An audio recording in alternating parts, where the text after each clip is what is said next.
Good morning, students. Let us continue with the chapter on superstitions by A G Gardiner. That it exists is evident from many irrefutable signs.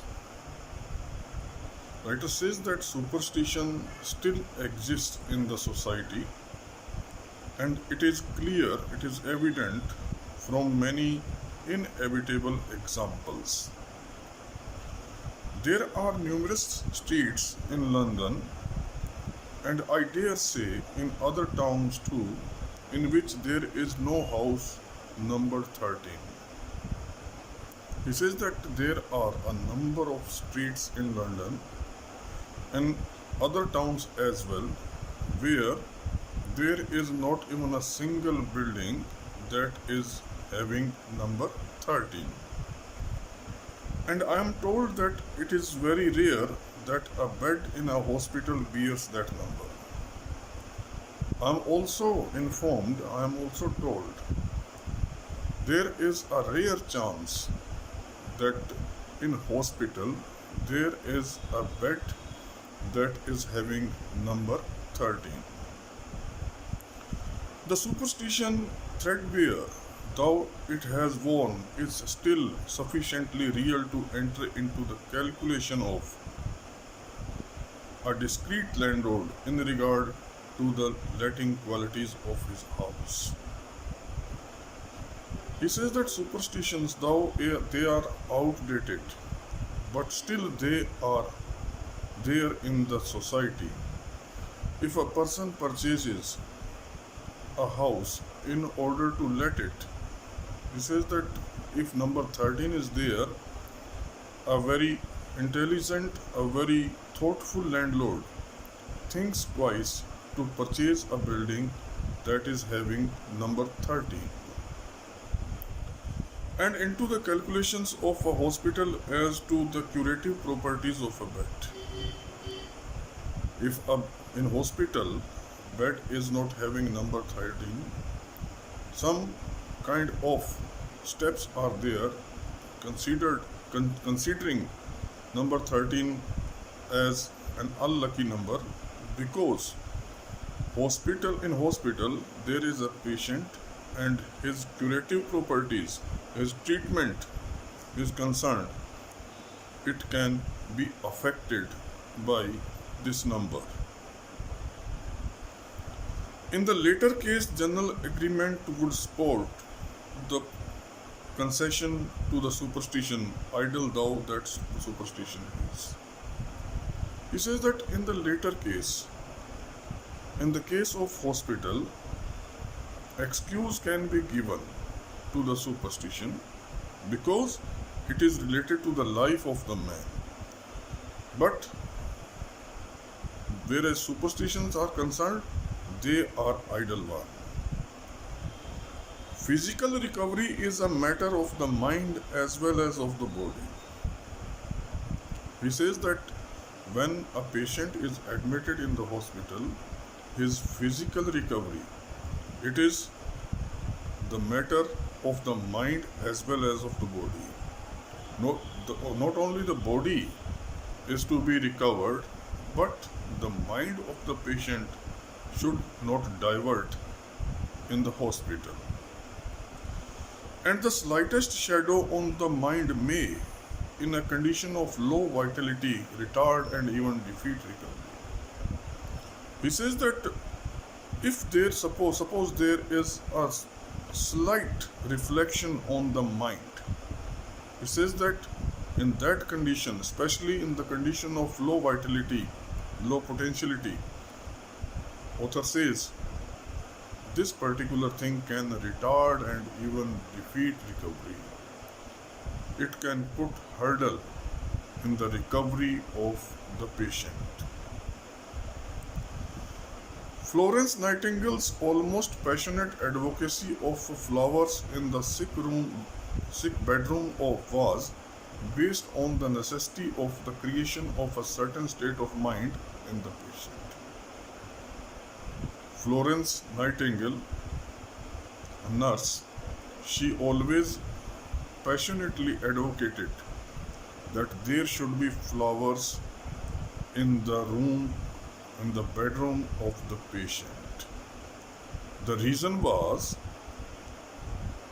it was necessary because it can create a certain positive state of mind of the patient.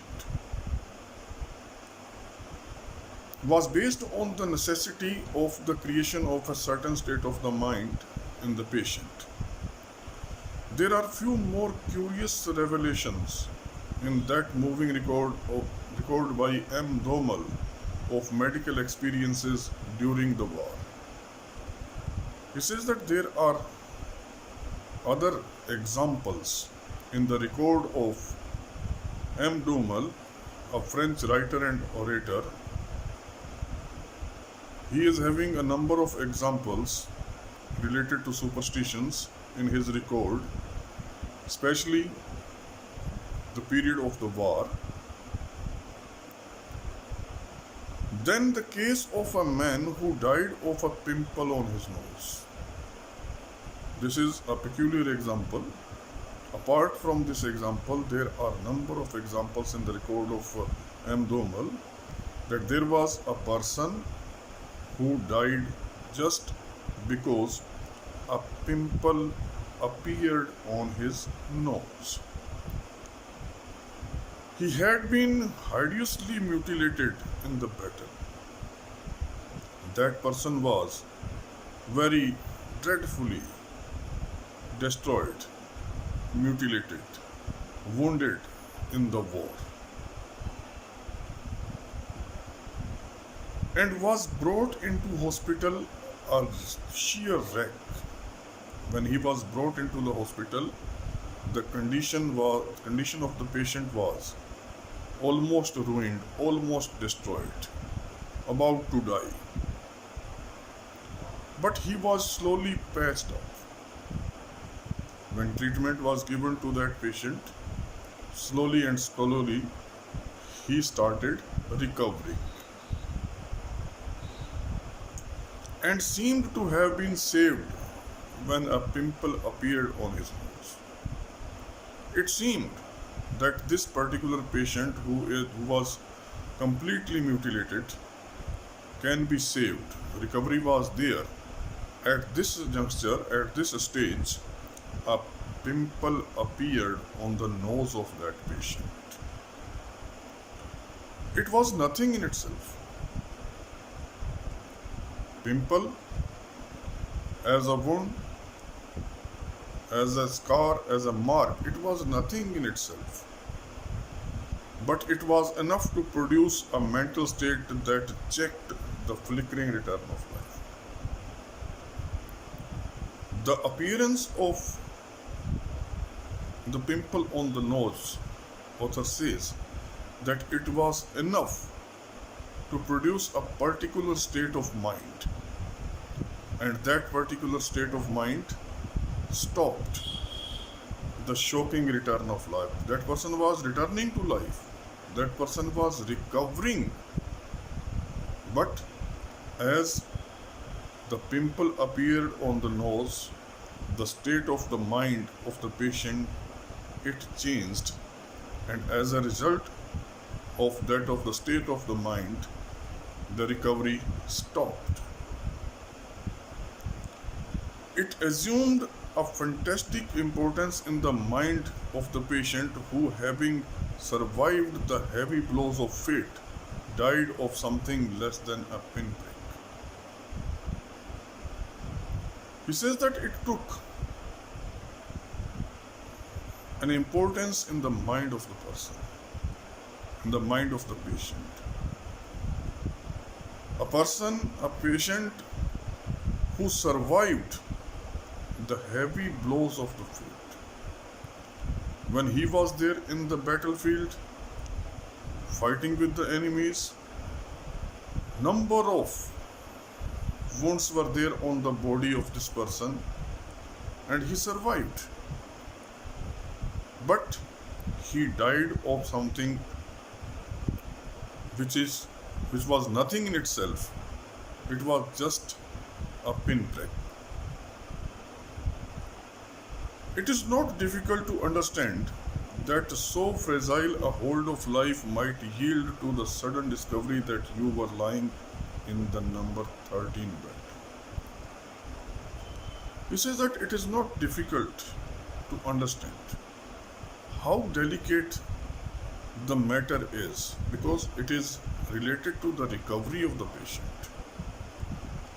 Suppose patient is there in the hospital getting recovery, proper treatment, and suppose at that time the person comes to know that he is lying on a bed that is having number 13. This particular thing can change the state of the mind of the person. And if there is a change in the mind, a particular state of the mind of the patient, it can defeat recovery and the person can die because number 13 is generally considered as an unlucky number. Mark it here. Thank you very much.